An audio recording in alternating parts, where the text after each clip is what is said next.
এটা American red Palmer. Wow, মানে এত টেস্ট মনে হচ্ছে খোসা সহ খেয়ে নি। এটা ওয়াস্টিন ম্যাঙ্গো, এটা প্রায় সূর্য ডিমের ক্যাটাগরি, কিন্তু সূর্য ডিম না।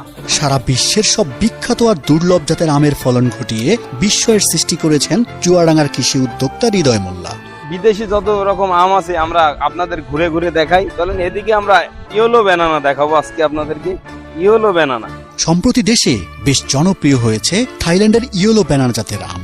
দেখতে অনেকটা কলার মতো চিকন, লম্বাটে আর পাকলে হলুদ রং ধারণ করায় এই আমের নাম ইয়েলো ব্যানানা।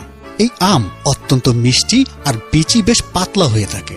বাংলাদেশের সবচেয়ে বড় আম ব্রুনাই কিং, দেখেন 1 হাত লম্বা। বাংলাদেশে এই আমটি সবচেয়ে বড় এবং এটা বাংলাদেশের সবচেয়ে আকর্ষণীয় একটি আম। এটা ব্রুনাই কিং আম। এটা ব্রুনাই দেশ থেকে এসেছে এই জাতটি, এটা ব্রুনাই কিং। বাংলাদেশে চাষ হওয়া সবচেয়ে বড় আম দাবি করা